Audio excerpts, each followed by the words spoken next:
Boker Tov, concernant l'allumage de la Hanoukia. Le Zman, pour nous les séfarades, c'est à l'heure de la sortie des étoiles. C'est à Kochavim, c'est à ce moment-là qu'il faut allumer la Hanoukia. Et pour cette raison, Hachamim ont dit de prendre des précautions et nous ont interdit de faire certaines choses pendant la demi-heure qui précède la sortie des étoiles, de peur qu'on se laisse entraîner et qu'on oublie d'allumer à l'heure. Par exemple, ils nous ont interdit d'aller dormir, d'aller faire une sieste dans la demi-heure qui précède la sortie des étoiles, de peur qu'on plonge dans un sommeil profond et qu'on oublie ensuite d'allumer. Ou encore, interdiction de travailler. On n'a pas le droit d'entamer un travail dans la demi-heure qui précède l'allumage. Ou encore, on n'a pas le droit de manger un vrai repas, c'est-à-dire 54 grammes de pain ou de gâteau, dans la demi-heure qui précède l'allumage.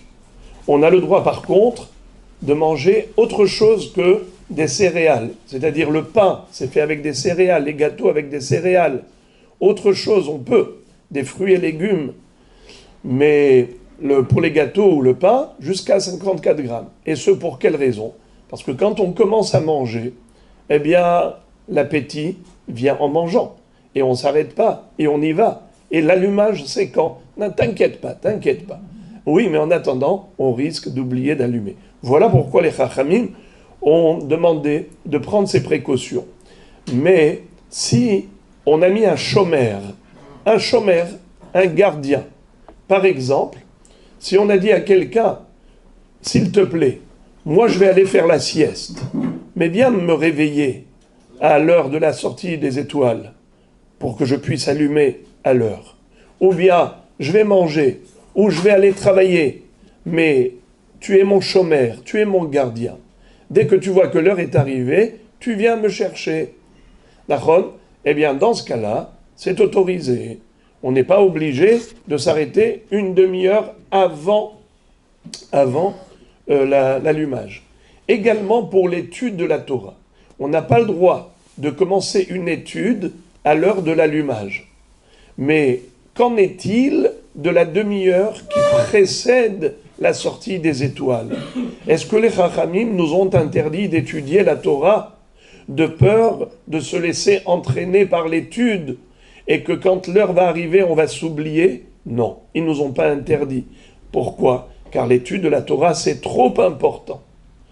Alors, c'est vrai que à l'heure de l'allumage, on doit allumer et on n'a pas le droit d'étudier à ce moment-là. Mais avant l'heure de l'allumage, on peut étudier et il n'y a pas de précaution à prendre en prévenant, en disant non, je ne vais pas étudier une demi-heure avant de peur que j'oublie. Non, tu as le droit d'étudier. Ou encore, si on a une étude collective, comme nous tous les soirs, si on a une étude collective, est-ce qu'on doit la maintenir même si l'heure est arrivée ? C'est-à-dire, ça y est, c'est la sortie des étoiles. Mais nous, on a l'habitude d'avoir un shiur tous les soirs après Arvit, et c'est à la sortie des étoiles. Qu'est-ce qu'on fait ? On annule l'étude et on va allumer, ou bien on allume et on annule l'étude. C'est-à-dire, on va chez soi pour allumer. Alors, la règle est la suivante.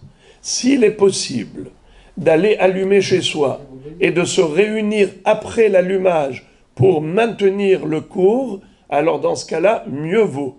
Mais sinon, si à cause de la dispersion, il y aura donc annulation du cours totalement, mieux vaut maintenir l'étude et allumer après. Comment ça se fait ? Le Meiri nous explique que à l'époque, la mitzvah, c'était d'allumer à l'extérieur. On allumait à l'extérieur. Pour qui ? Pour les passants. Pirsoumenissa, la publication du miracle, c'était par rapport aux gens qui étaient dehors, qui voyaient la Hanoukia. Mais de nos jours, on n'allume plus à l'extérieur, on allume à l'intérieur. Alors, à l'époque, la première demi-heure était très importante. Pourquoi ? Parce que les gens après une demi-heure depuis la sortie des étoiles, ils ne sortaient plus de chez eux.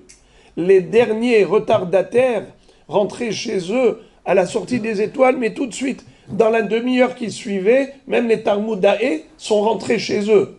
Ce qui veut dire, à l'époque où il n'y avait pas d'électricité, il n'y avait pas de lampadaire dehors, il n'y avait pas un chat dehors. Il n'y avait que les chats d'ailleurs. Personne ne mettait le nez dehors. Donc pour qui tu allumes à l'extérieur? Ça ne sert à rien. Ah, ça ne sert à rien, il n'y a personne. Mais maintenant qu'on allume à l'intérieur, pour qui on allume? Pour les membres de la famille, principalement. À la fenêtre, pour rajouter du Pirsoumenissa, mais principalement pour les membres de la famille. Alors dans ce cas-là, ça ne change pas, si c'est dans la première demi-heure ou même après. Et que même Tosfot dit cela. C'est la raison pour laquelle, si c'est au détriment de l'étude de la Torah du public, alors dans ce cas-là, on va d'abord terminer le shiur et chacun va allumer par la suite. L'étude Torah personnelle, toi tu peux allumer et ensuite étudier. De toute façon, tu étudies tout seul. Mais si c'est la collectivité, préséance à l'étude de la Torah, si on ne peut pas faire l'inverse. Bochim tiyu.